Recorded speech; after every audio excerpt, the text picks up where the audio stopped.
साहिब बंदगी। कबीर साहब कहते हैं बीजक से, दोहरा तो नौतन भया पद ही न चीन्हे कोई, जिन यह शब्द विवेक या छत्र धनी है सोए। कबीर जात पुकारिया चढ़ चंदन की डार, और बाट लगाए ना लगे पुनि काल लेते हमार। सबसे साँचा भला जो साँचा दिल होए, और साँच बिना सुख नहीं है कोटि करे जो कोई। साँचा सौदा कीजिए अपने मन में जान, और साँचे हीरा पाइए झूठे मूल हु गमाएं। तो साहब कहते हैं जो अज्ञानी लोग होते हैं वो अपने शुद्ध चेतन स्वरूप को भुला कर के दूसरी विजय दस माया में आस्तिक के कारण कई बार शरीर को धारण करते हैं और सांसारिक बंधनों में भटकते रहते हैं, किंतु वो जड़ दृश्यों के सिवाय किसी को नहीं पहचानते, यानी निज चेतन स्वरूप को भी नहीं परख पाते हैं। इसके विपरीत जो ज्ञानी लोग होते हैं उक्त बातों को समझ करके जड़ दृश्यों का राग तज कर निज शुद्ध चेतन स्वरूप में विद्वान रहता है और वही स्वरूप स्थिति के सिंहासन पर राज्य स्थापित करते हैं। सतगुरु कबीर साहब कहते हैं कि मैंने तो मानवीय गुणों तथा आत्म स्वरूप की स्थिति को परख लिया और मैं सारे लोगों को सत्य मार्ग दिखा रहा हूँ, लेकिन अगर सांसारिक मनुष्य सतमार्ग पर नहीं चलना चाहते हैं तो मत चलें, इनमें हमारा क्या बिगाड़ जाएगा, उल्टा उनकी ही हानि होगी। अगर आपने हृदय में सत्य को स्थापित कर लिया जाए तो इससे बढ़कर संसार में और कोई उपलब्धि नहीं होगी, क्योंकि करोड़ों युक्तियाँ अपनाने के बाद भी तब सुख की प्राप्ति नहीं होगी जब तक सत्य ज्ञान और सत्य आचरण ना हो।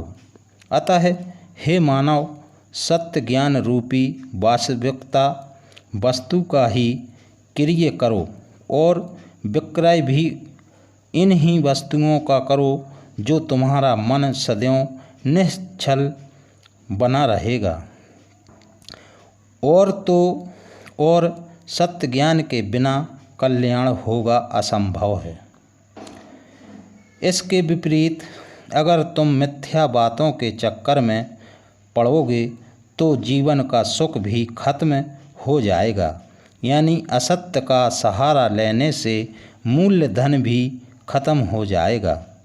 ब्याज की तो कुछ बात ही नहीं है।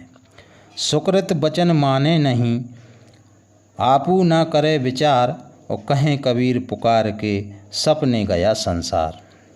आग जो लागी समुद्र में धुआं न प्रगट होए, के जाने जो जरमुआ के जाकी लाई होए।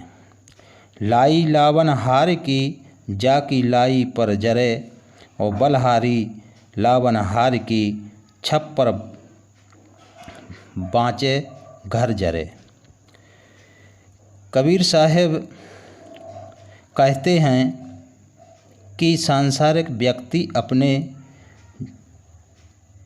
जीवन को स्वप्न की भांति बेकार में ही नष्ट कर रहे हैं, यानी वे लोग ना ही सज्जनों के सत्य तथा पावन बंधनों को ही मानते हैं और ना स्वयं सत्य ज्ञान तथा सत्य आचरण करते हैं। बेकार में ही वे इस जगत को छोड़कर चले गए और चले जा रहे हैं। साधक के हृदय रूपी सागर में ज्ञान की ऐसी अग्नि लगी हुई है जिसमें कोई धुआं भी दिखाई नहीं पड़ता है। बाहर से यह दिखलाई नहीं पड़ता और जो इस आग में जलकर राख हो जाता है वही इसे जान पाता है।